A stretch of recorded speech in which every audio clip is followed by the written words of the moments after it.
तो congratulation, engineering service 2024 जो भी बंदा प्रीलिम्स क्वालिफाई किए हो, ये कोई मूंगफली बात नहीं है कि 170 स्टूडेंट के अंदर में आपका नाम आया है। पहले तो उसी के लिए डीजे लगा के नाचे कि आप मेंस एग्ज़ाम देने जा रहे हो, लेकिन मेंस एग्ज़ाम प्रिलिमिनरी एग्ज़ाम से कई गुना डिफ़िकल्ट है और टाइम आपके पास बहुत ही कम है। इतना कम टाइम में इतना बड़ा सिलेबस को कैसे हैंडल करें, सबसे बड़ा प्रॉब्लम वो है। दूसरा प्रॉब्लम है कि हम ऐसे कैसे लिखें सो दैट मार्क्स हमें पूरा मिले। जैसे कि आपको पता है एंड कुछ लोग मुझे जानते हैं, एंड इंजीनियरिंग सर्विस का जो बंदा एग्ज़ाम देने जा रहा है और अगर आपने प्रीलिम क्वालिफाई किया, इसका मतलब मुझे नहीं जानते हो ही नहीं सकता, पहला विषय। दूसरा बात है कि मैकेनिकल इंजीनियरिंग में मैं पहले तो मेरा जो मैं आईएएस ऑफिसर था, GATE engineering service exam 2 times हमने क्वालिफाई किया, ठीक है। तो AIR 12 है, AIR 15 है, जनरल कैटेगरी से। मिनिस्टर ऑफ रेलवे में हमने काम किया, गेट में टॉप किया, उसके बाद ये सब बाकी जो कोचिंग है उसमें भी काम किया। Now I am here with 20 years of teaching experience. आप जिस डिपार्टमेंट में जाओगे, आज इस कंट्री में ऐसा कोई डिपार्टमेंट नहीं है जहाँ पे मेरा स्टूडेंट काम ना करता हो। मतलब जितना भी डिपार्टमेंट है, जितना भी इंडिया का डिपार्टमेंट है, हर डिपार्टमेंट, इंडिया में जो मैकेनिकल इंजीनियर जहाँ पे रिक्रूट किया जाता है, हर डिपार्टमेंट में मैकेनिकल का मेरा स्टूडेंट हर डिपार्टमेंट में है। आप भी, इसलिए कहा जाता है today Mandal student tomorrow a government officer. तो आपके लिए एक क्या है कि जिसके कारण ये इंजीनियरिंग सर्विस 2024 में आप टॉप करें। मतलब एक तो आपने एक टॉप चीज़ कर ही लिया, लेकिन ये ध्यान रखिए आप 500 मार्क्स आउट ऑफ 1300 मार्क्स आपने किए हो। ये बात मत भूलना कि अभी मतलब खेल तो अभी शुरू होने वाला है। आप ऐसे प्रीलिम क्वालिफाई करके अगर आप सोचते हो कि मैंने बहुत टॉप कुछ कर लिया, बहुत गलत बात है। आउट ऑफ 1300 मार्क्स आपने सिर्फ 500 मार्क्स का काम किया, तो ओनली एंड ओनली 500 मार्क्स का काम अभी तक हुआ है। अब आता है उसके बाद 600 मार्क्स का गेम अभी है, and interview also plays very important role. उसका गेम होगा आफ्टर रिटन एग्जाम। रिटन का जब रिजल्ट आएगा उसके बाद ही आपका इंटरव्यू का गेम होगा। तो इसके मतलब क्या होता है कि सबसे बड़ा गेम आपका एक कन्वेंशनल ही है, एंड सबसे अच्छा बात यह है कि ओनली टेक्निकल। यहाँ पे क्या होता है कि बहुत सारे स्टूडेंट जो ऑब्जेक्टिव क्वेश्चन सॉल्व करते हैं, वो क्या होता है कि ऐसे ही तरीका से जिसका कोई सिस्टेमेटिक मैनर नहीं है। आपका मेंस एग्जाम में ये नहीं चलेगा। आपको बहुत सिस्टेमेटिक होकर लिखना है। हर चीज़ जो ज़रूरत पड़ता है हमें लिखना पड़ता है, और वो आदत अगर हमारा ऑब्जेक्टिव में हो तो आप ऑब्जेक्टिव क्वालिफाई नहीं कर सकते। आपका स्पीड ही नहीं आएगा। आप सब कुछ अब लिखने लग जाएंगे तो स्पीड ही नहीं आएगा। वहाँ पर तो एकदम कम से कम लिख के कैसे हम आंसर निकाल सकते हैं, वो टेक्निक आपको सिखाया गया। अब आपको क्या सीखना है कि नहीं, हमें सब कुछ लिखना है। तो मतलब थोड़ा सा डिफर तो करता है, इसलिए आपको सिर्फ क्वेश्चन का सॉल्यूशन आता है, उससे मेंस क्लियर नहीं होगा। वो प्रीलिम्स क्लियर होगा, आपका जो भी ऑब्जेक्टिव एग्जाम होता है वहाँ पे आपका क्लियर होगा, बट मेंस क्लियर करने के लिए आपको एकदम सिस्टेमेटिक तरीका से लिखना आना चाहिए। दूसरा बात है नॉट ओवर सिस्टेमेटिक, कि इतना भी सिस्टेमेटिक ना हो जाए। जैसे इन क्रोपेरा का एक बुक आता है हीट एंड मास ट्रांसफ़र का, कुछ बच्चे उसके तरह क्या क्या गिवन है, क्या पूछा गया, ठीक है, सब कुछ लिखूंगा, तो तुम जो 3 घंटे टाइम है उसमें आधा क्वेश्चन भी नहीं लिख पाओगे। अब देखने में बहुत अच्छा है, आपको लगेगा भी हाँ मैं तो ऐसे करूँगा, बट क्या इतना टाइम आपको परमिट करेगा कि आप वो करें? मतलब पहले सारे गिवन लिखूंगा, उसके बाद क्या पूछा गया लिखूंगा, उसके बाद एग्जाम्पल लिखूंगा, उसके बाद क्या एनालिसिस लिखूंगा, उसके बाद कैलकुलेशन लिखूंगा, ऐसे करके उसका इनकॉर्पोरेट का बुक देखना एक बार। उसमें जो लिखा जाता है कि that is the very systematic way and बहुत ही अच्छा क्वालिटी में लिखा गया है, मानता हूं, but you can not because of the time. Engineering service का मेंस में 300 मार्क्स का एग्जाम 3 घंटे में देना है, 100 मार्क्स का नहीं है बेटा, 300 मार्क्स का 3 घंटे में अगर एग्जाम देना है तो उसके लिए आपको एक तो लिखना भी है और दूसरा होता है बहुत सारे चीज नहीं भी लिखना है। मतलब आपको वो देखना पड़ेगा क्या लिखने से मुझे फुल मार्क्स मिलेगा और क्या ना लिखने से हमारा फुल मार्क्स नहीं मिलेगा। ऐसा नहीं होता है कि ओवर प्रेजेंटेबल हो जाए, मतलब आप इतना प्रेजेंटेशन करने का इनकॉर्पोरेट का बुक की तरह प्रेजेंटेशन करने चले तो फिर आपका टाइम बर्बाद होके आपका सब कुछ बर्बाद हो जाएगा, फिर आपको पता ही नहीं चलेगा कि मिस गाइड हो गए। ठीक है, तो गाइडेंस एंड मिस गाइड ये दोनों बहुत डिफरेंट चीज़ है, इसलिए आपको गाइडेंस एंड मिस गाइड के बीच में पता होना चाहिए। तो मैं जो शुरू करने जा रहा हूँ, ऑब्वियसली मैं बात करूँगा प्रोडक्शन का, रोबोटिक्स का, मटेरियल साइंस का, बट ऐसा है कि सब कुछ यहाँ पे मैंने डिस्कस करके ऑलरेडी रखा हूँ। मतलब ऐसा नहीं होता है कि मंडल से बात में फेंक के चला गया, किया कुछ नहीं। आपको डे 1 से जो भी बंदा पढ़ना चाहता है, जिस दिन मुझे बताया कि रिजल्ट आया है उसी दिन मैंने सबको ये मटेरियल भेज दिया कि जो भी मुझे भेजो, अभी तक नहीं भेजा तो मुझे एक भेज दो व्हाट्सएप में कि सर मेरा मेंस क्वालिफाई हो गया। तो आपको यहाँ पे मेंस जैसे क्वालिफाई हो गया तो आपका मेंस का ये जो स्प्रेडशीट है ये लिंक मैंने आपको दे चुका हूँ। एंड उसके बाद यहाँ से आपका production part 1, part 2, robotics, SOM, material science, NCC, welding, everything with complete video lecture, it is free of cost. आप सोचो, फ्री ऑफ कॉस्ट में भी है, वीडियो लेक्चर भी है और एवरीथिंग आपको मिल जा रहा है विथ फ्री ऑफ कॉस्ट। तो सारे चीज आप यहां से कर सकते हो।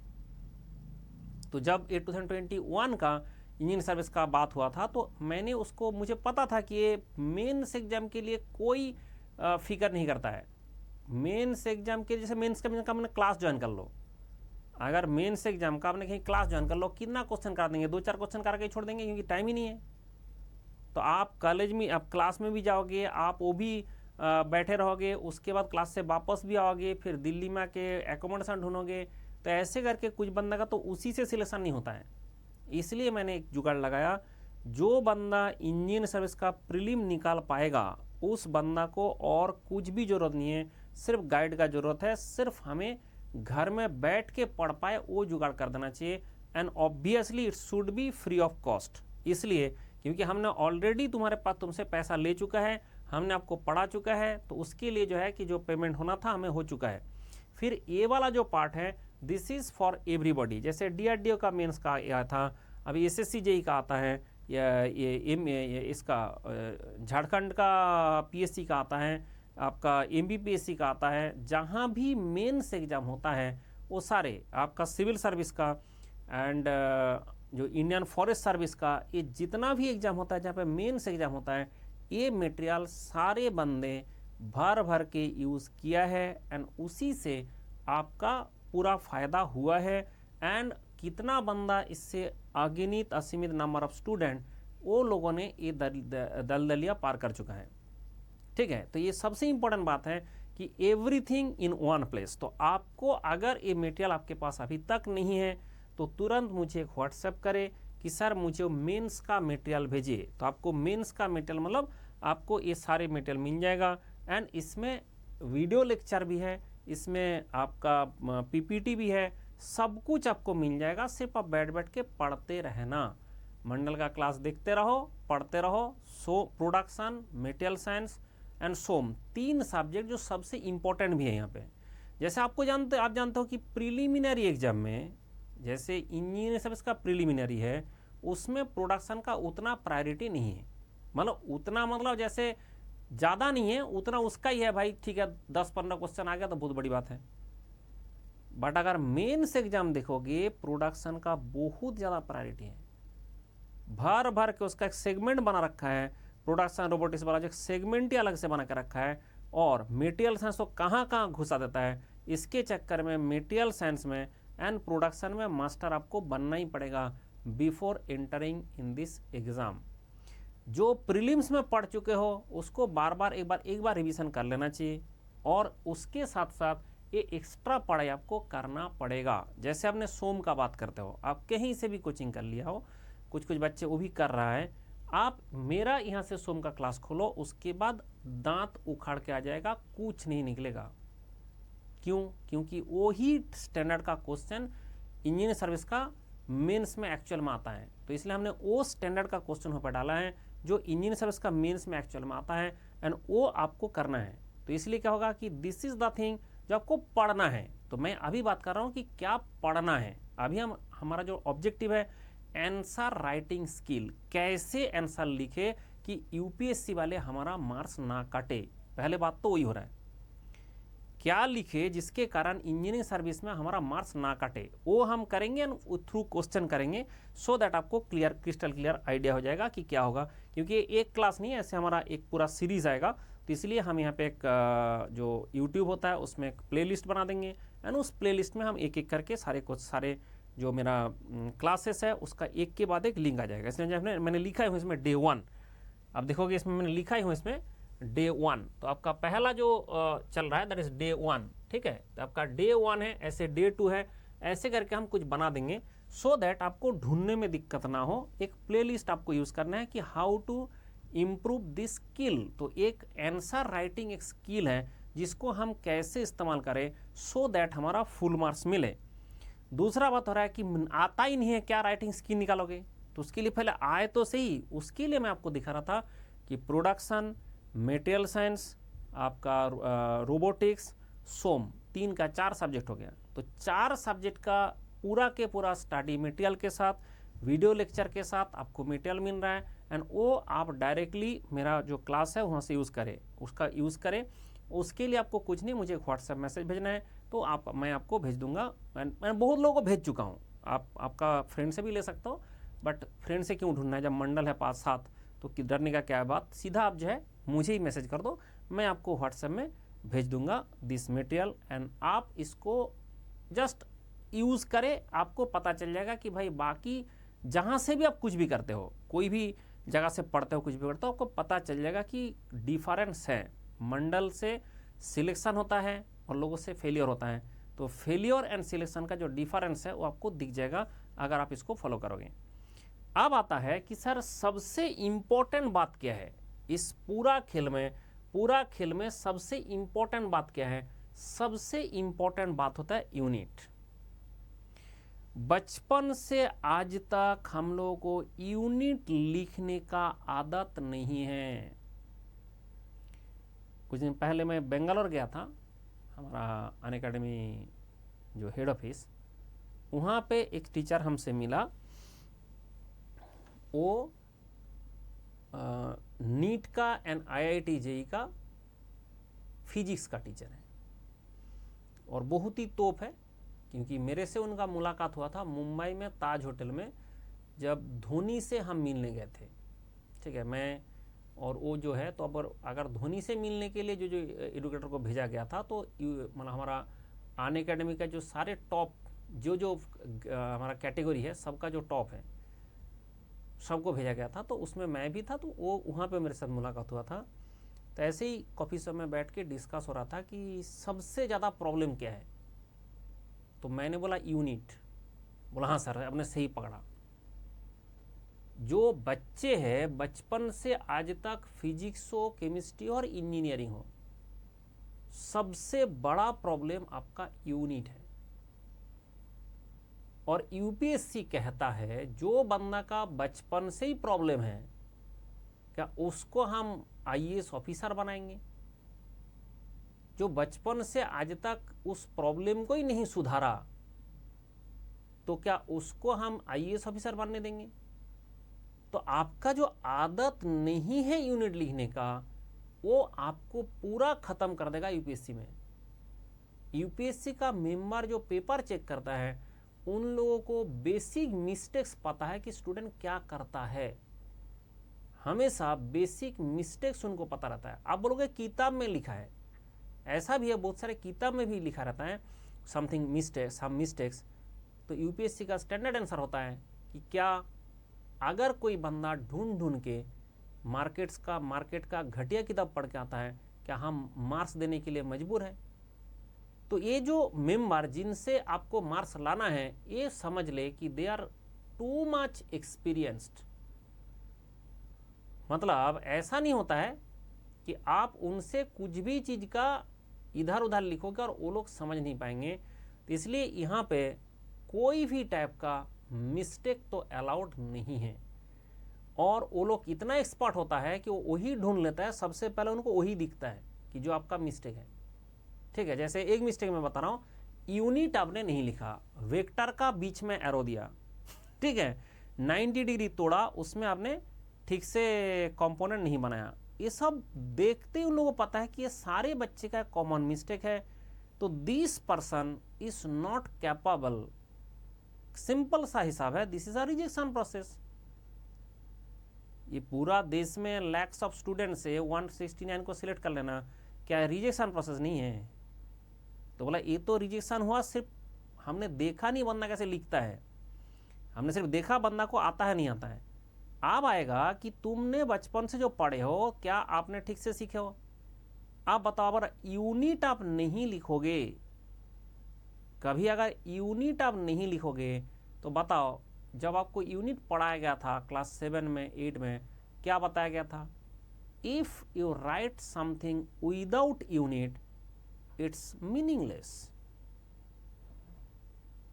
और आप वही लिख के आओगे यूपीएससी में और आप चाहते हो कि आपका मार्क्स मिले, तो इसलिए मीनिंगलेस चीज ना लिखे।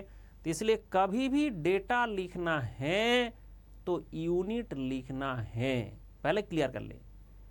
कहीं भी डेटा लिखना है तो उसका यूनिट लिखना है, ये गारंटेड है और वो लिखना पड़ेगा। सबसे पहला बात है कि unit is the main problem, ये आपको हमेशा ध्यान रखना है। और ये भी दिक्कत होता है कि कुछ बच्चे जब प्रैक्टिस करता है तब बोला मैं यूनिट नहीं लिखूंगा। बेटा, एग्जाम सेंटर में कभी भी ब्यूटिफिकेशन नहीं होता है। एग्जाम सेंटर का टेंशन से हमेशा आप घर में जो प्रैक्टिस करते हो उससे कम आउटपुट आएगा, ज़्यादा नहीं। इसलिए घर में जब लिखते हो हमेशा यूनिट लिखो। कोई भी चीज़ है, जो भी चीज़ आप लिखते हो उसका हमेशा यूनिट लिखो। जब आप अभी प्रैक्टिस कर रहे हो, जब प्रैक्टिस करेंगे तब भी हमेशा यूनिट लिखो।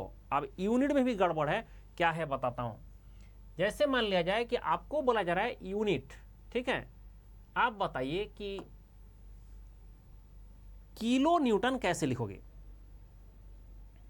आपको किलो न्यूटन लिखना है, आप कैसे लिखोगे? तो आपको मैं लिख के दिखाता हूं। ऐसे लिखा मैंने किलो, ऐसे लिखा मैंने न्यूटन, ऐसे लिखा मैंने किलो, ऐसे लिखा मैंने न्यूटन। बताइए यूपीएससी वाले कौन सा में मार्क्स देंगे और कौन सा में मार्क्स 0 कर देंगे? ये बहुत लोचा वाला हिस्सा है। इसमें कौन सा में यूपीएससी वाले मार्क्स देंगे और कौन सा में यूपीएससी मार्क्स काट देंगे, 0 कर देंगे? तो दोनों ही तो हमारा बचपन से लग रहा है ऐसे सही लिखा आपने। यहां पे बोला जाता है न्यूटन एक साइंटिस्ट है, उनका नाम से यूनिट आया है। तो जो न्यूटन साइंटिस्ट है उनका नाम से यूनिट आया है, तो जो न्यूटन होगा वो हमेशा कैपिटल होगा। क्यों ना? साइंटिस्ट का नेम का शुरुआत है, न्यूटन हो गया, जूल हो गया, जो भी ऐसे साइंटिस्ट का नेम से आया है, यूनिट उसको हमेशा कैपिटल लेटर होगा। लेकिन जो किलो है, कि हमारा किलो है, ये स्मॉल लेटर होगा। किलो जो है आपका स्मॉल लेटर होगा। बोला क्या ऐसे कैसे बात हो गया किलो स्मॉल लेटर? क्योंकि kilo is the exception in SI unit, जो मल्टीप्लायर होते हुए भी ये हमारा स्मॉल लेटर का होता है। Kilo is the exception in SI unit, ये आपका एसआई यूनिट का एक्सेप्शन है जो मल्टीप्लायर होते हुए भी स्मॉल होता है। अब सवाल ये होता है कि जब आप कोई भी अच्छा किताब पढ़ोगे, कोई भी अच्छा बुक पढ़ोगे, उसमें किलो हमेशा आपको ऐसे ही छोटा लिखा हुआ मिलेगा, बट प्रिंटिंग में कैपिटल के लिखना और स्मॉल के लिखना there is sufficient difference. But हम जब एक्चुअल में लिखते हैं तो क्या हम उसको कैपिटल के एंड स्मॉल के बना सकते हैं? मतलब आप एक कैपिटल लिखा कि स्मॉल लिखा किसको पता, लेकिन यहां से दिख रहा है कि मैंने न्यूटन जितना बड़ा लिखा हूं के उससे छोटा लिखा हूं एंड हाफ लिखा हूं, इसका मतलब है कि मैंने के स्मॉल लिखा हूं। तो ये समझा रहा है यहाँ का के हमारा स्मॉल है और ये करेक्ट है, और यहाँ का के कैपिटल है, इसका मतलब क्या है, ये गलत है। तो यूपीएससी का क्या है, मार्क्स काटने के लिए ऐसे बहुत सारे जुगाड़ है, इसलिए उसका एक जुगाड़ मैंने आपको सिखा दिया कि अगर आपने इस तरह से किलोन्यूटन लिखोगे तो यूपीएससी में आपको यूपीएससी में क्या मिलेगा ना, यूपीएससी में 0 मिलेगा।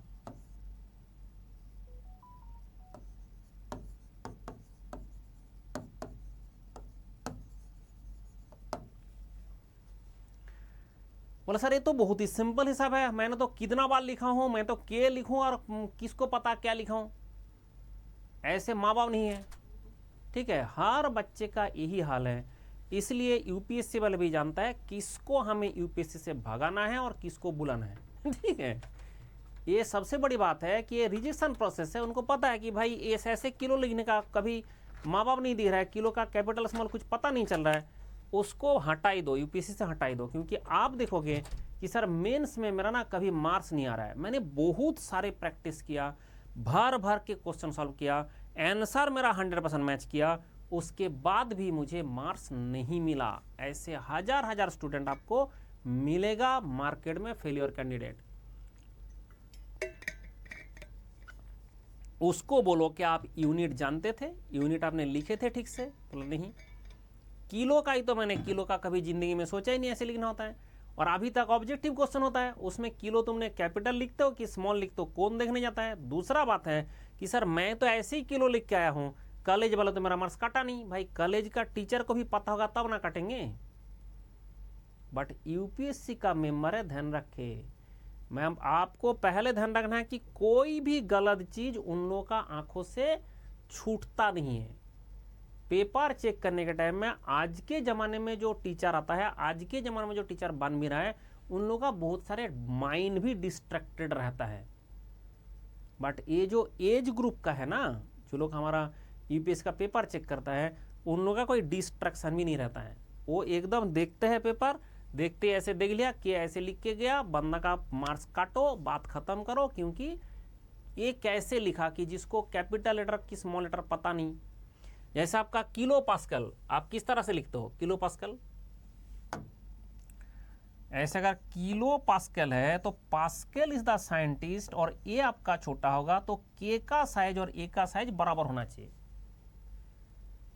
के का साइज और ए का साइज बराबर होना चाहिए। और पी पास्कल है तो उनका साइंटिस्ट का नाम से पी शुरू हो रहा है, इसलिए पी कैपिटल होना चाहिए। बोला मैं तो ऐसे ही लिखता हूँ, के कितना भी हो जाता है, छोटा हो जाता है। ठीक है, कुछ बंदा तो किलो पास्कल ऐसे भी लिखता है। मतलब ये सब जो चीज है आपका अभी तक चल रहा था, यूपीएससी आपको वहीं से निकाल देंगे।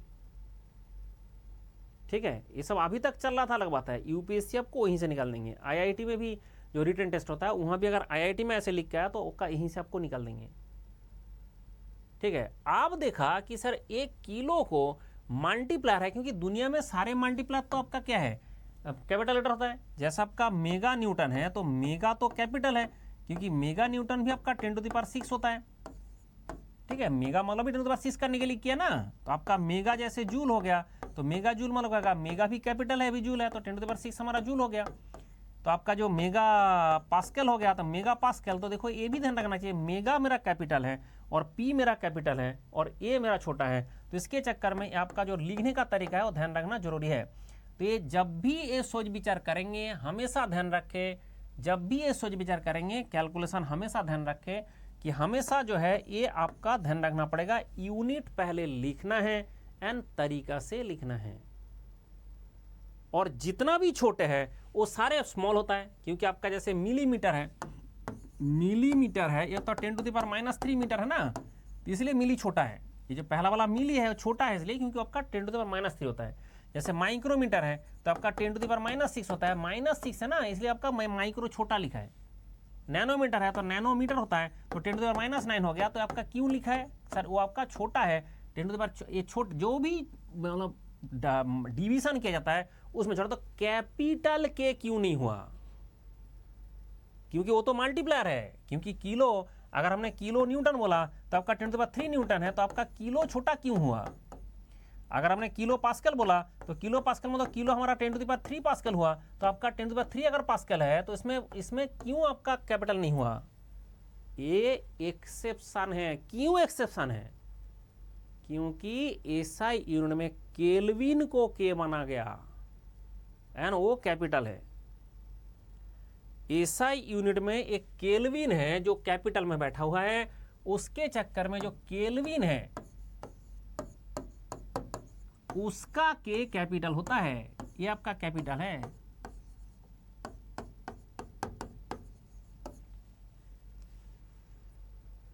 मतलब ये जो आपका होता है कि जो केल्विन है वो आपका कैपिटल में लिखना है। अब बंदा कैसे लिखता है बचपन से आज तक ध्यान ही नहीं है कि कैपिटल होता है, कि केल्विन को कैपिटल लिखने के चक्कर में मुझे किलो को छोटा करना पड़ा। और ये बचपन से, मतलब पहले एसआई यूनिट आने से पहले सीजीएस में चल रहा, सीजीएस नहीं एमकेएस में चलता था, एमकेएस में छोटा यूज कर रहे हैं, तो उसके चक्कर में एसआई मतलब बोला तो चलो के जो हमारा किलो है उसको छोटा ही रहने दो, मतलब स्मॉल रहने दो स्मॉल लेटर में, और कैपिटल के केल्विन कर दो। तो अगर आपको बोला जाए किलो जूल पर केजी केल्विन, देखो किलो जूल पर केजी, के भी छोटा है, केल्विन ऐसे होगा। बट अब मेरे हिसाब से आज तक आपको ढंग से ये चीज कोई ना बताया और ना तो आप खुद से कभी सोचा। आपका इधर वाला के से आधा होना चाहिए। अगर ये किलो जूल पर केजी केल्विन लिखने का तरीका आपको दिखाई दे दिया कि आपका के छोटा है, ये आपका कैपिटल जूल कैपिटल होगा, ये केजी का के छोटा है, केजी जी भी छोटा है, तो दोनों बराबर कर दिया, एंड केल्विन जो है वो आपका कैपिटल लेटर है, इसलिए किलो जूल पर केजी केल्विन। ये जो मैं मेथड बता रहा हूं ये लिखना अभी से शुरू करें, और नहीं तो आपको मीनिंगलेस चीज आपका हो जाएगा। आप आंसर भी लिख के आओगे, सब कुछ करेक्ट भी करके आओगे, और यूपीएससी वाले गोल करके 0 भी कर देंगे। मेंस में कुछ बच्चे होता है जिसको कभी 40 मार्क्स से ज्यादा मिला ही नहीं है, ऐसा है, वो बार बार एग्जाम देने जाता है 40 मार्क्स मिल जाता है। तो मैंने पकड़ा के बोला कि क्यों, तुम देखो कि प्रॉब्लम कहाँ है। तो प्रॉब्लम उसका जो होता है that is unit, main problem रहता है यूनिट का। और यूनिट में कितना कितना गलती हो सकता है देख लेना भी। तो मैंने जो बता दिया ये तो ध्यान रखे, पहले यूनिट लिखना है और यूनिट बहुत तरीका से लिखना है, दैट इज फर्स्ट थिंग जो हमें सोच विचार करना है। दूसरा होता है कि जब भी कोई वेक्टर ड्रॉ करते हो, वेक्टर का कभी बीच में एरो नहीं होता है, वेक्टर का हमेशा एंड में एरो होता है, ठीक है। अच्छा डायग्राम देखो, डायग्राम अगर आपका हाथ ठीक ठाक है तो पहले तो डायग्राम पेंसिल से बनाना है, और डायग्राम जो है वो सुंदर बनाना है, क्योंकि सबका जो पेपर है उसका पहले डायग्राम के ऊपर ही जाता है आंख। तो पहले 2-3 पेज में कभी भी आप विदाउट स्केल, विदाउट पेंसिल आप डायग्राम मत बनाना। बट ये पूरा पेपर में आप पूरा स्केल से और आपका मार्कर से, आपका कंपास से डायग्राम नहीं बना पाएंगे, because of the less time available. तो बाद में आपको फ्री हैंड में डायग्राम बनाना ही पड़ेगा। बात यह है कि सिर्फ कह देना नहीं है कि भाई जाना और डायग्राम एकदम सुंदर सुंदर बना के आना, ठीक है। डायग्राम एकदम सुंदर सुंदर बना के आना। भाई तुम्हारे पास 3 घंटे टाइम में 300 मार्क्स का एग्जाम ही तो देना है, और उस डायग्राम बनाने के चक्कर में मेरा अगर टाइम ही खराब हो गया तो क्या होगा, और शुरू में ही अगर आपका इंप्रेशन खराब हो गया फिर क्या होगा। तो लॉजिक ये है 2-3 पेज तक आप डायग्राम बनाओ, किससे, पेंसिल से एंड स्केल से लाइन खींचना, एंड जो सर्कल बनकर ड्रॉ करना है तो कंपास से करना, सो दैट पहले एकदम सुंदर दिखे, आपका इंप्रेशन ठीक हो गया, पहले देख के ही बंदा का गुस्सा नहीं आएगा। बट उसके बाद में भी जो डायग्राम होगा बहुत घटिया डायग्राम मत बनाना, फ्री हैंड में भी बनाओगे तो that should be properly visible कि आप बनाना क्या चाहते हो। तो फ्री हैंड में भी डायग्राम बन सकता है। हम लोग जो क्लास में पढ़ा था, हमने जो बनाया, क्या फ्री हैंड में नहीं बनाया? तो बट इतना घटिया नहीं है कि देख के लोगों को खराब लगेगा, ठीक है? उतना घटिया नहीं बनाना है कि ऐसे ही खींच दिया, जो भी मर्जी, पता नहीं चला, कुछ भी हो गया। ऐसे डायग्राम नहीं हो सकता। डायग्राम हमेशा सुंदर होना चाहिए, बट हमेशा स्केल से ड्रॉ करना पॉसिबल नहीं होगा ड्यू टू द टाइम। और कोई कारण नहीं है कि आपको नहीं हो पाएगा, कि आप नहीं कर पाएंगे, टाइम ही आपको नहीं मिलेगा उतना। आप वेक्टर का क्या करता है, आधा बच्चे तो वेक्टर का बीच में एरो दे के आता है। यूपीएससी कहता है कि बीच में एरो दे के आए हो तो आपका मार्क्स काट के 0 कर दो। जिस बंदा को वही नहीं पता कि वेक्टर का एंड में एरो होता है, वो क्या IAS ऑफिसर बनेगा? मैं आपको बताता हूं, पूरा देश में जो चल रहा है एक चीज जिससे आपको मार्क्स कभी नहीं मिलता है, that is known as velocity diagram in power plant. जैसे हमारा हाइड्रो पावर प्लांट है, ठीक है, मतलब फ्लूइड मशीन्स है, एंड आपका इसमें थर्मल पावर प्लांट है जिसमें हमारा स्टीम टर्बाइन्स हैं। इसमें अगर कभी वेलोसिटी डायग्राम बनाया जाता है तो कैसे बनाते हो बताओ? अगर ऐसे वेलोसिटी डायग्राम बनाया जाता है, मान लो ऐसे करके हमारा कोई है, तो इसमें वेलोसिटी डायग्राम बनाना है, कैसे बनाते हो? सर हम क्या करेंगे कि वेलोसिटी ऐसे ही बना देंगे कि कोई बात नहीं, हमारा मर्जी, ऐसे करके हमने वेलोसिटी बना दिया, ऐसे करके हमने वेलोसिटी बना दिया, ये आपका ऐसे करके वेलोसिटी बना दिया, ऐसे बनाते हो। एरो कहां रहता है? एरो कहां रहता है? वेक्टर का बीच में रहता है। देखना, आप जो टीचर से पढ़ो, खोल के देख लो, किताब खोल के देख लो, अपना नोट खोल के देख लो, मैं नहीं तो मुझे बताना, मैं पढ़ाना छोड़ दूंगा, ठीक है? आप जिस टीचर से पढ़े हो, मैं लिख के दे रहा हूं, गलत लिखा है।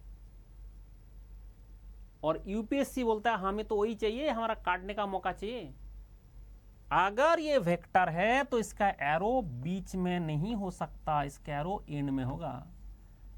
ये बात पहले ध्यान रखे। अगर ये सारे वेक्टर है तो उसके चक्कर में इसका एरो कभी बीच में नहीं हो सकता, इसका एरो हमेशा एंड में होगा। और मैं बोल रहा हूं कि आप खोल के देख लो, आप जिससे भी पढ़े हो, जिस टीचर से भी पढ़ो, कर खोल के देख लो, उसमें आपको गलत पढ़ाया है। ये वेक्टर का एरो बीच में दिया है। दैट इज अ प्रॉब्लम कि आप यूपीएससी तक जाना चाहते हो, आप IAS बनना चाहते हो, और आपको एक वेक्टर का सिंपल का नॉलेज नहीं पता कि वेक्टर का एरो कहाँ होता है, इसका बीच में एरो दे देते हो। मतलब टीचर दिया था तो वो टीचर दिया था, ठीक है, वो टीचर IAS थोड़ी है, आप तो IAS हो ना, ठीक है। और जिस जमाने में धीरे धीरे क्या हुआ कि जो सारे गलतियां कहाँ होता है, वो यूपीएससी का मेंबर्स लोगों को जितना वो एक्सपीरियंस होता है उतना पता चल जाता है, और पेपर देखते ही उनको काटने का मौका मिल जाता है, और कुछ बच्चे का कभी भी उसमें मार्क्स नहीं मिलता है। तो ये सब जो एरो है कौन बताएगा? टीचर तो गलत दे रहा है, हमें कौन बताएगा? मंडल है ना उसके लिए। मैंने इसीलिए बोला था कि लिखना है और आपको फुल मार्क्स मिलना है, तो some basic mistakes and some जो कॉमन मिस्टेक्स है उसको हमें एलिमिनेट कर दे, तो ऐसे ही आपका मार्क्स मिल जाएगा। अब बात हो रहा है कि सर एक होता है वेक्टर का कंपोनेंट तोड़ना। जैसे वेक्टर का कंपोनेंट तोड़ने के लिए कि ऐसे करके कोई एक वेक्टर है P, इसका हमें 2 कंपोनेंट तोड़ना है। आज तक सारे बंदे, जितना भी बंदा है, वो माँ बाप नहीं इसका वेक्टर का तोड़ने का जो कंपोनेंट तोड़ता है। कैसे? क्योंकि आपको भी पता है कि इसका जो कंपोनेंट तोड़ेंगे ये हमेशा ऐसे 90 डिग्री में ऐसे एक रेक्टेंगल बनना चाहिए। ये सुनो, जब भी आप वेक्टर को तोड़ेंगे उसमें एक रेक्टेंगल बनना चाहिए। लेकिन आज तक आपने क्या किया, ठीक है, इसमें 100% गारंटी नहीं है, कुछ बच्चे जानते भी है, ठीक, कुछ बच्चे इस चीज जानता भी है, मतलब कुछ का ये प्रॉब्लम है, सबका नहीं है, बाकी तो सबका प्रॉब्लम है। ये तो टीचर का भी प्रॉब्लम है, बट ये वाला में सबका प्रॉब्लम नहीं है, कुछ का प्रॉब्लम है। तो इसमें क्या होगा कि ऐसे करके बना देगा एक आपका Px कंपोनेंट, ऐसे करके बना दिया Py कंपोनेंट। क्या हमने सही से तोड़ा? क्या ये जो P वेक्टर है उसका जो 2 कंपोनेंट बनना था हमने सही से तोड़ा? 90 डिग्री तो मैंने तोड़ा ही हूं, एक्स और वाई सही भी बोल रहा हूं, बट गलती कहां है? गलती ये है कि ये कंपोनेंट मिल के एक रेक्टेंगल बनना चाहिए, इसलिए यहां तक होगा Px, ये जो है यहां तक होगा Px, एंड ये जो लोकेशन है यहाँ तक होगा पी वाई। जब तक आपने ऐसे डॉटेड करके डायग्राम नहीं बनाओगे यूपीएससी का मेंबर से एक्सपेक्ट ना करे, ठीक है, मार्क्स आपको नहीं मिलेगा। ये भी ध्यान रखें क्योंकि उन लोगों को पता है कि, और आप क्या करते हो ना, आप जनरली हर बंदा क्या करता है इसमें, जनरली हर बंदा क्या करता है इसमें जाके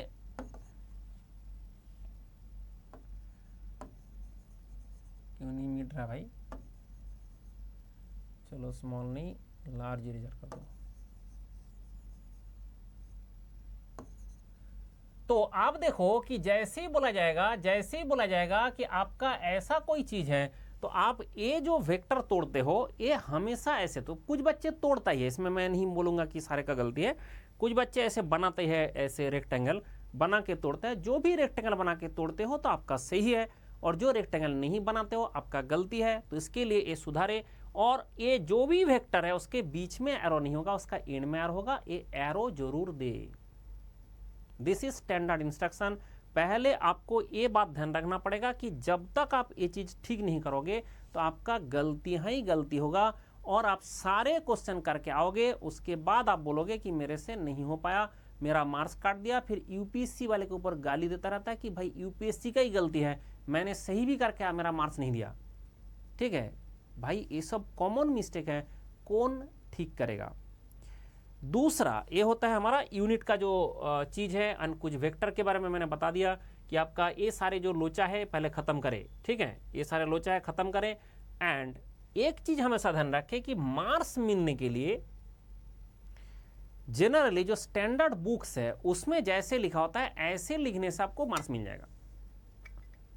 बहुत ज्यादा कुछ नहीं लिखना है, जो भी स्टैंडर्ड बुक्स है, जैसे मान लो प्रोडक्शन है उसमें कल्पक जैन है,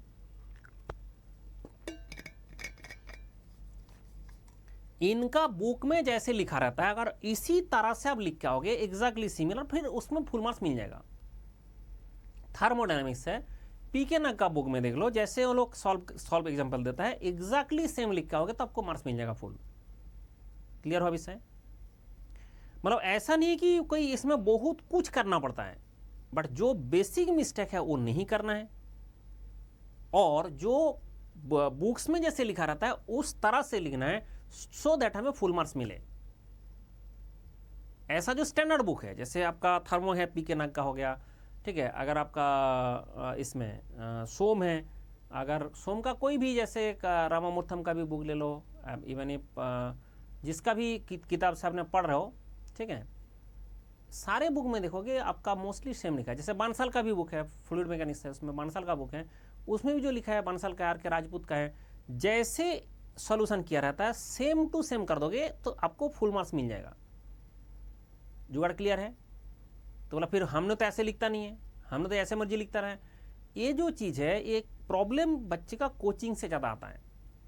आपने कोचिंग करोगे आपका एक गलती होने का चांस ज़्यादा हो जाएगा, क्योंकि हमारा क्या होता है कोचिंग में कम से कम टाइम में ज़्यादा पढ़ाना हो जाता है। अब क्या होगा, दो चार चीज़ को क्या होता है कि ऑब्जेक्टिव के पॉइंट ऑफ व्यू से हमने लिखते ही नहीं है। बोला कैसे? जैसे मान लो कि एक डेटा दिया है, यहाँ पे मैं डेटा देखता हूँ कि कैसे लिखना है। जैसे यहाँ पे लिखा है कि सिलिंड्रिकल, मैं कराऊंगा क्वेश्चन, पहले लिखा है cylindrical cylinder of height 60 millimetre and diameter 100 millimetre is forged at room temperature between two flat dies, the find the die load at the end of the compression. तो मुझे बताओ ये जो 60 मिलीमीटर को कैसे लिखोगे, ये 60 मिलीमीटर को आप कैसे लिखोगे? तो इसमें क्या होता है कि जैसे सिलेंडर है 60 मिलीमीटर हाइट था, डायमीटर 100, फोर्ज करके आपने क्या क्या two dies find the load at the compression 30 millimetre height कर दिया। तो आपको क्या करना चाहिए, सबसे पहले समझना है कि मैं इस क्वेश्चन सॉल्व करने के लिए क्या मेथड इस्तेमाल करता हूं। तो सबसे पहले आपने देखा कि मुझे यहां पे दो सिलेंडर ड्रॉ करना होता है, एक का डायमीटर कम है, हाइट ज्यादा होता है। फोर्जिंग करने के बाद ऐसे डायमीटर ज्यादा हो जाता है, हाइट कम हो जाता है। ये आपका ऐसे हम बनाते हैं। अब इसमें हम लिखते हैं कि जैसे शुरू में इसका हाइट है h1, डायमीटर है d1, इसका हाइट है h2, h2 नहीं हो रहा, इसका h लिखता है, एंड डायमीटर है d। ठीक है, अब आपको क्या करना है कि ये एग्जामिनर को कैसे समझाओगे कि आपने ऐसे मानते हो, तब हम लिखेंगे कि गिवन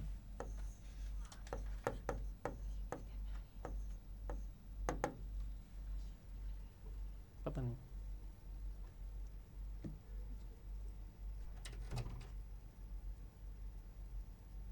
जस्ट ए मिनट।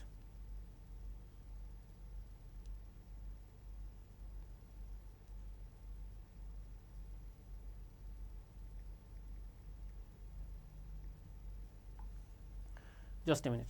तो ये देखा कि गिवन जैसे लिखा तो हमारे पास यहां पे आप क्या माने हो सर, इनिशियल हाइट को आप h1 मानते हो, बट ये तो आप जानते हो, एग्जामिनर को कैसे समझाओगे?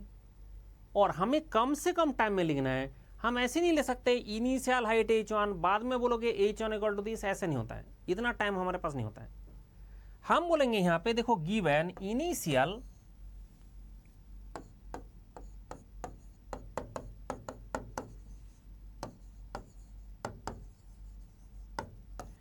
इनिशियल हाइट हमारा कितना था ना, इनिशियल हाइट 60 मिलीमीटर था, इनिशियल हाइट हमारा कितना था 60 मिलीमीटर। तो ये इनिशियल हाइट को हमने क्या सिंबल यूज करता है ना, सिंबल यूज करता है h1 ब्रैकेट के अंदर, that is equal to 60 millimetre. अब आप जितना बार मर्जी h1 यूज करो, आपको पहली बार एक बार लिखना पड़ेगा कि इनिशियल हाइट आपका h1 लिखा मैंने, तो जो गिवन है उसी में आपने क्या क्या जुगाड़ लगा दिया कि क्या होता है कि इसका टाइम सेविंग का सिस्टम है। आप सिंबल क्या यूज कर रहे हो, हर सिंबल का मीनिंग होना चाहिए। आपने h1 जो इनिशियल हाइट के लिए इस्तेमाल किया वो लिखा होना चाहिए, बट कितना बार लिखूं, पहले गिवन डेटा एक बार लिखूं इनिशियल हाइट फिर बाद में सोचूं कि इनिशियल हाइट h1, इतना नहीं हो सकता, इतना टाइम हमारे पास नहीं होगा। देखो एक होता है कि प्रैक्टिकल अप्रोच, एक होता है प्रैक्टिकल अप्रोच। प्रैक्टिकल अप्रोच का मतलब होता है कि हम प्रैक्टिकली सोचे कि क्या होने वाला है, तो आपका ये होता है प्रैक्टिकल अप्रोच। तो इनिशियल हाइट जो h1 है वो आपका 60 मिलीमीटर लिख दिया। तो आप बताओ कि एग्जामिनर को कोई समझाने का मुझे जरूरत है, मैं h1 क्या लिखा हूं, मतलब मैंने h1 क्या लिखा हूं उसका समझाने का जरूरत है। फिर हो जाएगा आपका इनिशियल डायमीटर, तो ये जो है यहाँ पे भी हमें टाइम कम करना है, तो इसके नीचे लिखेंगे initial diameter d1 equal to 100 millimetre. ठीक है, अब आ गया फाइनल हाइट, अब हो गया हमारा h, that is equal to question में लिखा 30 मिलीमीटर। अब देखो कि क्वेश्चन में लेकिन गिवन डेटा हमारा फाइनल डायमीटर नहीं होगा, क्योंकि वो हमें पता करना पड़ता है, तो इसमें फाइनल डायमीटर ये नहीं होगा। तो आप जो गिवन है हमें उसी का बात कर रहा हूं। तो बोला इनिशियल फाइनल हाइट तो हमारा 30 दे दिया गया, slab method of analysis yield strength of the material आपका क्या दे दिया, that is equal to 120 newton per millimetre square. तो आपका कहता है yield strength of the material, तो आप बोले सर यहाँ पे वही लिखना पड़ेगा यील्ड,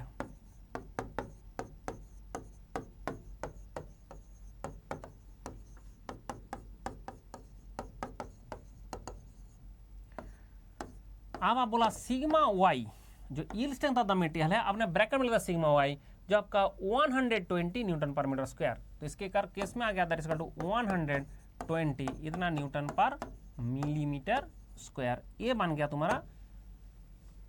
देखो हम जो लिख रहा है उसमें हमने सिंबल भी यूज कर ले रहा है, सो दैट हमें एक टाइम बच रहा है। दूसरा होता है कि कभी कभी ऐसा भी होगा लास्ट मोमेंट की तरफ में आप देखोगे आपके पास क्वेश्चन सॉल्व करने का टाइम नहीं मिल रहा है, तो सिंबल कैसे लिखूं, उसका एक जुगाड़ है कि आप ऐसे हर क्वेश्चन में नहीं कर सकते, एग्जामिनर भी गुस्सा हो जाएंगे कि लास्ट के तरफ करोगे तो कोई दिक्कत नहीं है, बट इसमें क्या होगा कि एक जुगाड़ होता है कि जैसे आपने ऐसे h1 d1 h1 सब कुछ यूज कर लिया, करके आपने क्वेश्चन सॉल्व कर दिया, फिर आप सबसे साइड में लिख दिया, उसका जो क्वेश्चन सॉल्यूशन हो रहा है उसके साइड में लिख दिया symbol has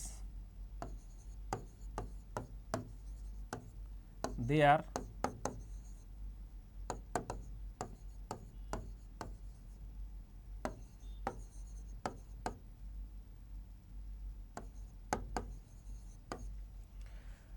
symbol has their usual meanings.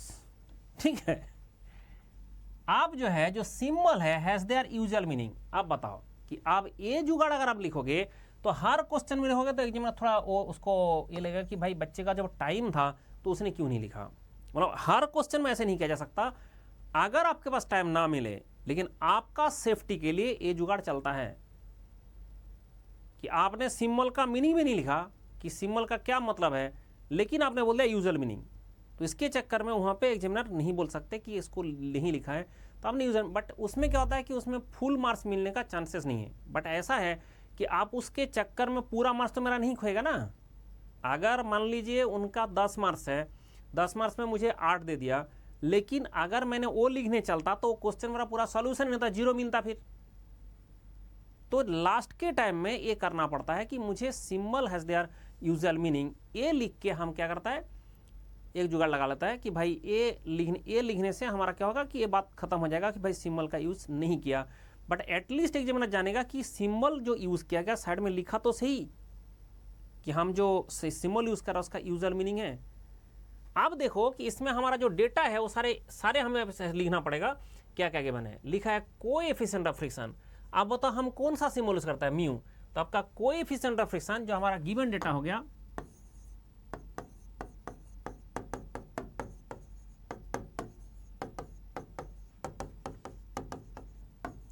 Mu equal to 0.05।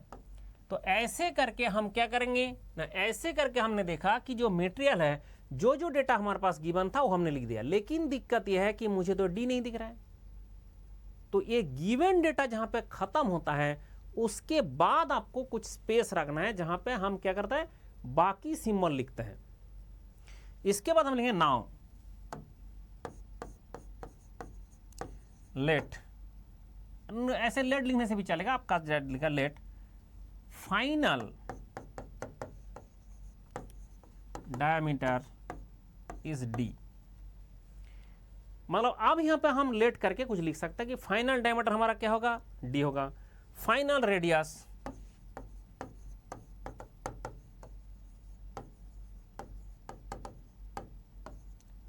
Are.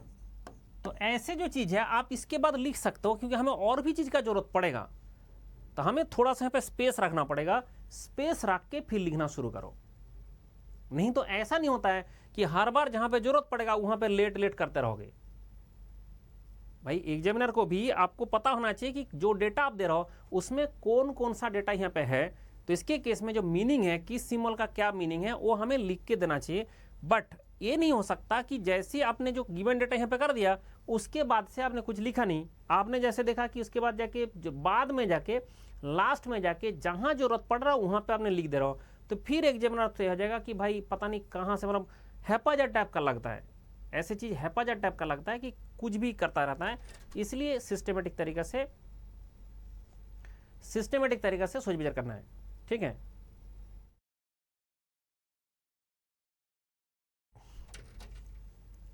तो ये होता है, इसलिए सिस्टमेटिक तरीका से हमें ऐसे सोच विचार करना होता है, ठीक है।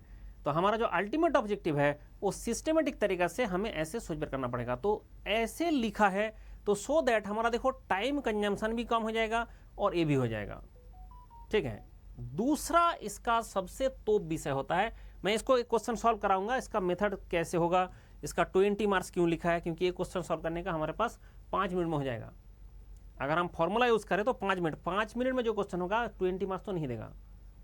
ये अगर 10 मार्क्स का क्वेश्चन होता तो हम विदाउट प्रूफ करेंगे, 20 मार्क्स का क्वेश्चन है पहले हमें प्रूफ करना पड़ेगा। तो इसके लिए जो फॉर्मूला लगेगा हमें पहले प्रूफ करना है, उसके बाद हम इसके लिए उसको यूज करके क्वेश्चन सॉल्व करेंगे। अगर हम डायरेक्ट सॉल्व करेंगे तो 5 मिनट भी नहीं लगेगा, तो 20 मार्क्स का तो नहीं होगा, 10 मार्क्स का होना चाहिए था। फिर ये भी सोचना पड़ता है एग्जाम सेंटर में 20 मार्क्स 30 मार्क्स 40 मार्क्स अगर ऐसे कुछ दे रखा गया तो उसका मतलब आपका जो प्रूफ होगा उसका प्रूफ भी जरूरत पड़ेगा।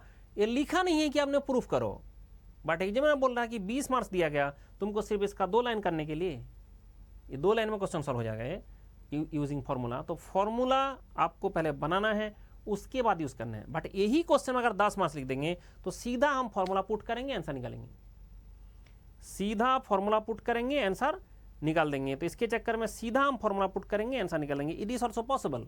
तो इसलिए ये दिक्कत अब आता है सर कैलकुलेटर, बहुत ही टॉप विषय है ये।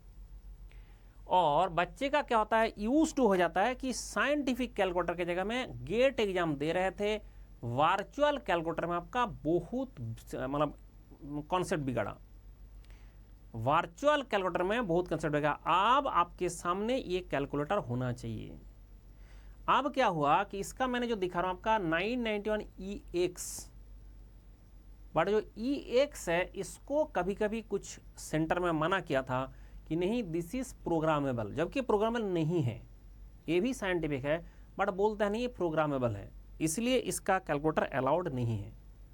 तो बेटर क्या है, जो अलाउड है आपका ES जो सीरीज है वहां तक अलाउड है, MS सीरीज है, ES सीरीज है, वहां तक अलाउड है। 2 लाइन डिस्प्ले भी अलाउड है बट आपका ES सीरीज MS सीरीज है वो अलाउड होता है। तो जो अलाउड वाला है वो लेके जाना, ठीक है। और दूसरा होता है कि मैं हमेशा सजेस्ट करता हूं, क्योंकि बच्चे तो अभी इतना कम ही है, तो मतलब आपका बहुत सारे दोस्त होगा जिसके पास ऐसे बहुत ही लो क्वालिटी का एक कैलकुलेटर होगा, तो यू ब्रिंग 2 कैलकुलेटर्स,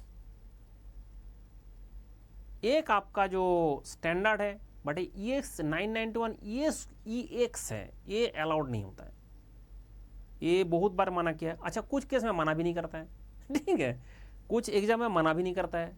तो ये दिक्कत है कि भाई एग्जैक्टली इसको यूज करना है नहीं करना है, ये यूपीएससी का जो कहीं पर लिखा नहीं है, बट जब एग्जाम सेंटर में आपको मना कर दिया जाएगा कि ये कैलकुलेटर आपको यूज करने नहीं दूंगा, तो तुम क्या झगड़ने जाओगे वहां पे?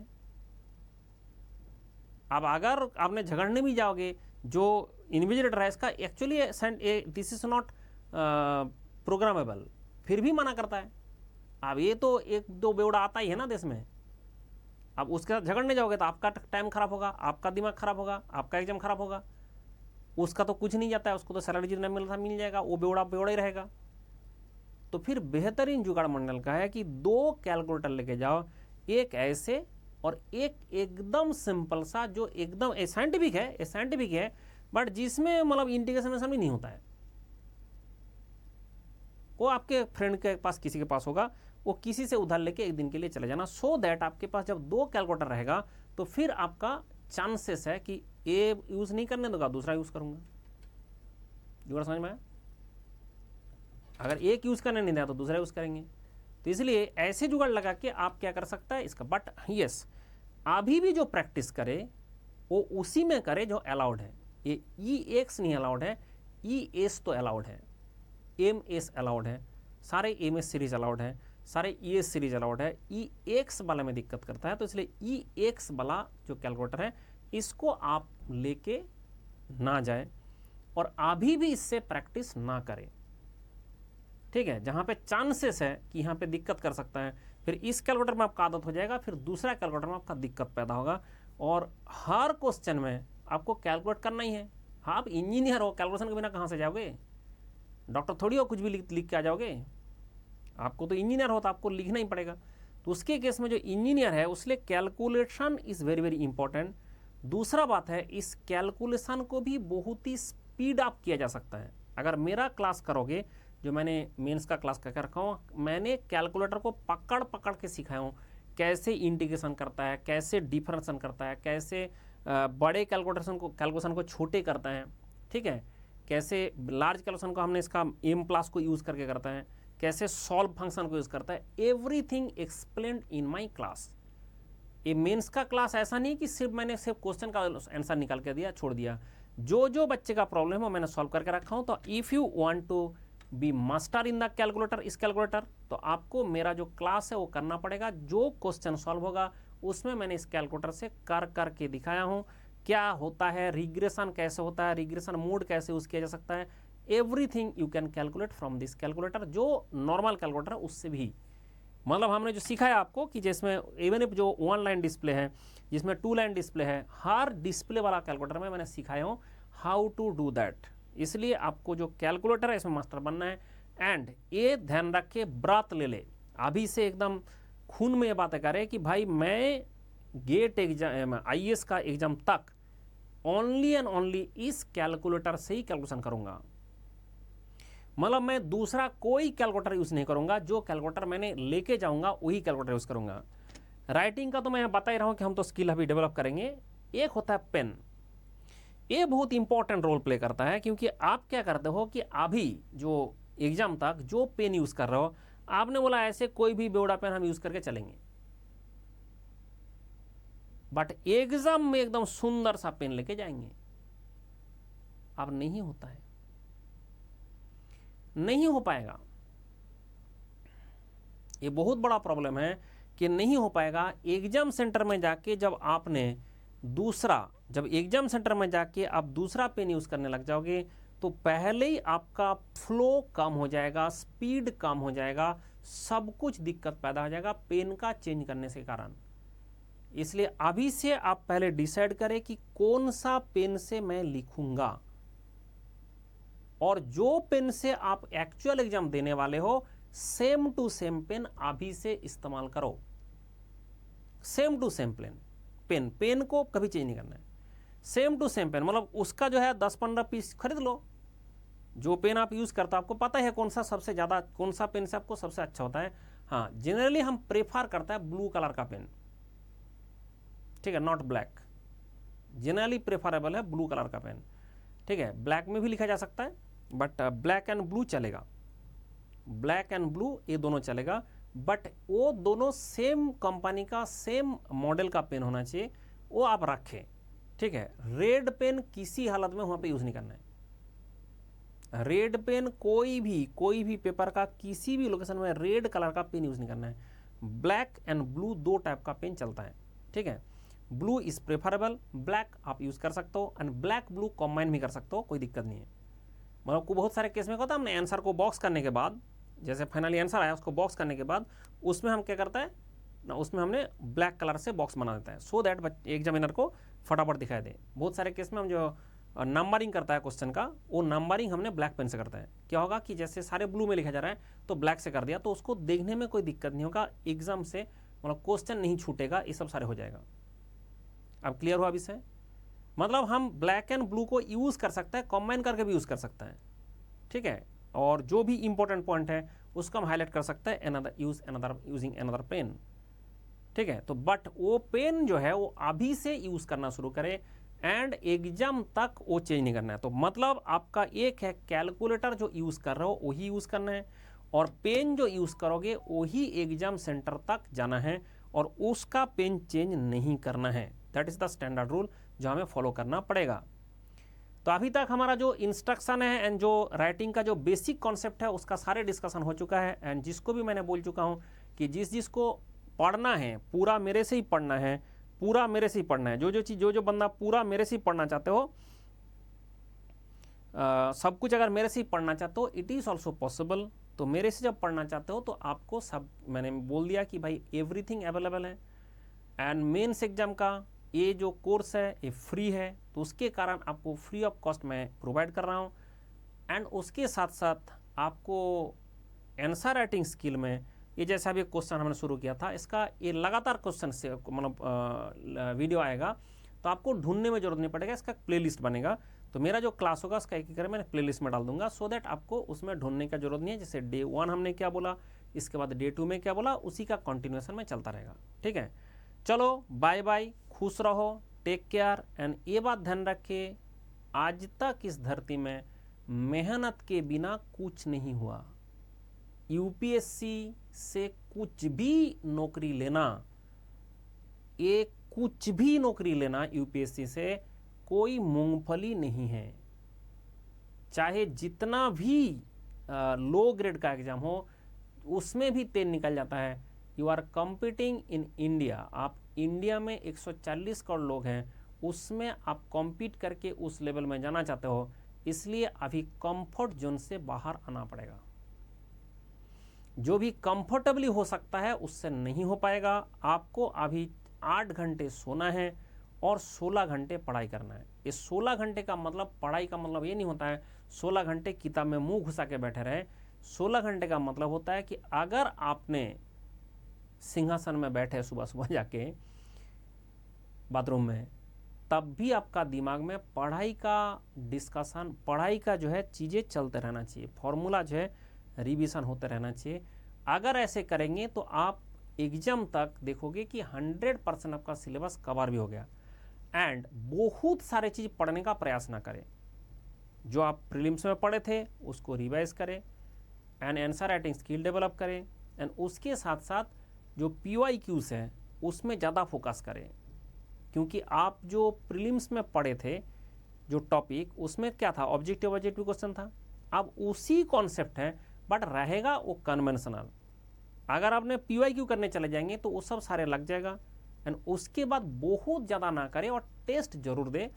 टेस्ट देने के बाद यहाँ पे भी UPSC का मेंबर आपका पेपर नहीं चेक करेगा, जो पेपर चेक करेगा जो टेस्ट सीरीज का भी, वो ज़िंदगी में UPSC देखा भी नहीं, ठीक है। तो इसलिए आप वो उम्मीद ना करें कि 100% आपको पकड़ के वो बता देंगे कि किस तरह से मार्क्स काटा जाता है। जैसे मैंने जिस तरह से मार्क्स काटने का जो बताया ये UPSC में होता है, बट जो एक्चुअल में जो आपका पेपर चेक करेगा, क्योंकि जहाँ भी आप टेस्ट सीरीज दोगे, जहाँ भी टेस्ट दोगे, उनके पास भी उतना, जैसे हमें IAS ऑफिसर है वो थोड़ी तुम्हारा पेपर चेक करने जाएंगे, UPSC का मेंबर है वो थोड़ी तुम्हारा पेपर चेक करने जाएंगे, और उतना पैसा थोड़ी दे पाएगा कोचिंग वाले की जो UPSC का जो मेंबर है उनसे पेपर चेक करवा ले। तो फिर क्या होगा कि वो जो चीज़ है वो लो क्वालिटी का लोग चेक करेगा, उससे ज़्यादा खुश नहीं हो जाना है। आपको सिर्फ देखना होगा कि आपने जो कर रहे हो वो कर पा रहे हो नहीं कर पा रहे हो। मतलब आप जो एग्जाम सेंटर में गया और क्वेश्चन का सॉल्यूशन नहीं निकल पाया, पढ़ के गया उससे हुआ ही नहीं, ये सब चीज़ से आपको छुटकारा पाना चाहिए। ये नहीं होता उसका मार्क्स देख के खुश हो जाए, क्योंकि वो मार्क्स जो आता है मेनली हमारा मेंस का जो टेस्ट सीरीज में वो नहीं मिलता है, क्योंकि वो उस लेवल का चेकिंग नहीं कर पाता है, और नहीं तो बहुत टफ चेक कर देता है, उतना मार्क्स काटता भी नहीं है। टफ का मतलब क्या था, कुछ भी चेक करता है, आपने एजम्पशन नहीं लिखा, ये आपने वो नहीं, इस टाइप का जो जुगाड़ है वो UPSC वो नहीं करता है। वो जो मेंबर है they are very senior and मतलब very much aware about the thing, इसलिए बहुत सारी चीज़ें हैं। जैसे एजम्पशन है, ये आपने एजम्पशन नहीं लिखा, काट दिया मार्क्स, इसमें काटता है बट बहुत ही कम है उसमें। तो इसके कारण आपको क्या होगा कि ये बात ध्यान रखना है कि क्वेश्चन जब लिखना है उसका तरीका जो मैं बता रहा हूँ अभी तक जो डिस्कस किया इसको फॉलो करें, एंड उसके बाद जो है बाकी हम क्वेश्चन के थ्रू आपको सिखाएंगे कैसे लिखना है, एंड क्वेश्चन भी डिस्कस हो जाएगा एंड उसके साथ बहुत सारे कॉन्सेप्ट भी क्लियर हो जाएगा। वो तो ठीक है, कॉन्सेप्ट भी क्लियर करके ही हमें करना है, बट आंसर राइटिंग जो है ऐसे लिखना है सो दैट आपको फुल मार्क्स मिले। चलो बाय बाय, टेक केयर, खुश रहो।